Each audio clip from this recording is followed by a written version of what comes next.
Hi guys. So a YouTube user with a handle of Kierketaard gave me some very interesting questions on my latest George Orwell video. And instead of typing out a response, which would be kind of long, I figured I'd just shoot a video response because they're very interesting questions, and I hope you enjoy the answers. Okay, so question number one. Doesn't the party exert its power over other minds because it cannot in fact change the primary contents of reality? If it could just change reality, then it wouldn't need power over other minds, right? Okay, now this is a very interesting question. Okay, so like as a point of departure, let's think about it this way. You know, remember when O'Brien was talking to Winston, right? O'Brien made a very interesting statement. Epistemic Duty quoted this in his video. O'Brien made a very interesting statement. He says, "Already our control over material reality, matter is absolute, right?" And you know, think about this. Is that really true? I read someplace that we've had the technology for the past 500 years to feed every person on the planet. Right? So for the past 500 years, there's been absolutely no reason for anybody anywhere to be hungry or to starve to death or even be malnourished. Which means that, for the past 500 years, anytime anybody has starved to death, it's because somebody else wanted them to starve to death. Right? So the problem isn't our control over physical reality. We've had enough control over physical reality to feed the world, right? The problem is our control over minds, right? There have been powerful people who just want other people to starve to death, and they've been winning for the past 500 years, right? Is our control over material reality absolute? Well, think about it. Okay, we have the technology today to turn lead into gold, right? We can take a bar of lead and we can fire neutrons at it until it turns into a bar of gold. We actually do have absolute control over material reality. There's no reason why anybody should starve to death. There's absolutely no reason why anybody should be lacking health care. There is absolutely no reason why anybody should not get proper education, for example, right? There's no reason for any of this. We have the technology. Okay, the technology is there. The control over the physical realm is there. The problem is not the control of the physical realm. The problem is, do we have the self-control, right? Can we control our minds? Can we control ourselves, our corporate selves? That's the real problem, right? So in answer to your question, no, I don't think that the party wants to control minds just because it doesn't have control over physical reality. Okay, we have control over physical reality. I think the party wants to control minds because that's really is the most important thing. Control of physical reality at this point is close enough to a solved problem that that's really not where the interesting things are at. So I hope that answers your question. Okay, question number two.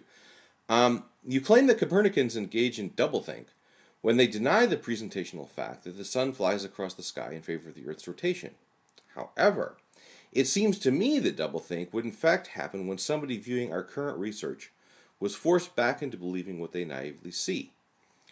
Well, let's think about this. Okay, so I guess maybe I can answer this question by asking you a question or you also a question. Okay, what is the difference between, O'Brien flashes the double victory sign to Winston, right, and says, okay, how many fingers am I holding up? And makes him see 5 fingers, right?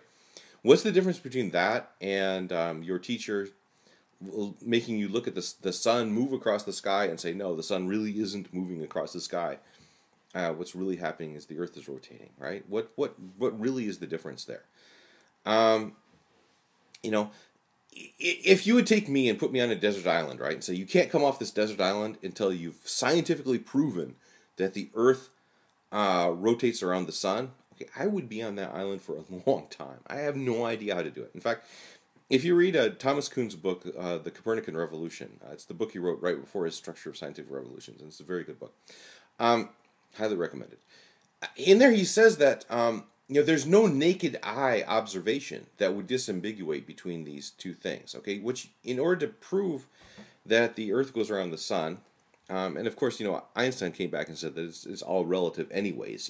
It's like it depends on where your point of reference is, whether the Earth goes around the sun or whether the sun goes around the Earth. But in order to prove that the Ptolemaic theory is wrong, you need some very advanced mathematics, and mathematics which actually is completely beyond what most people can master.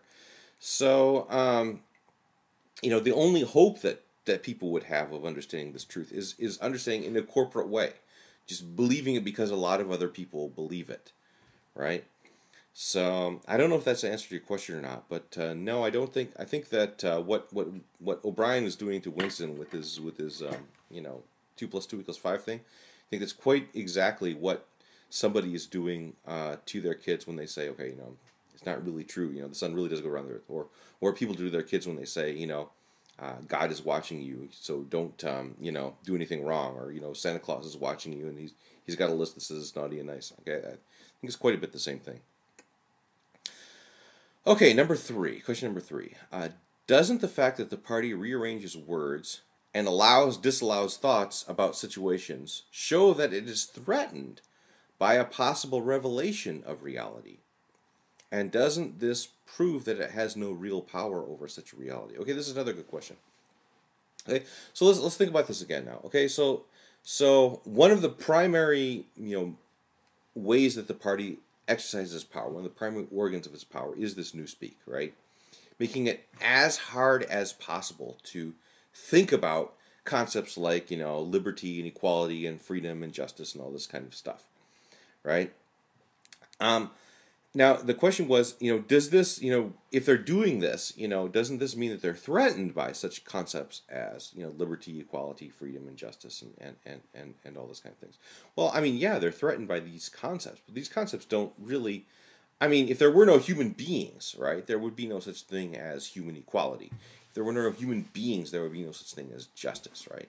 The party isn't threatened by famine or starvation or hurricanes or stuff like that. I mean, the party has enough control over reality, those kinds of reality, those kinds of physical forces to maintain its power, right? That's not the threat to the party. The threat to the party is what people think, right?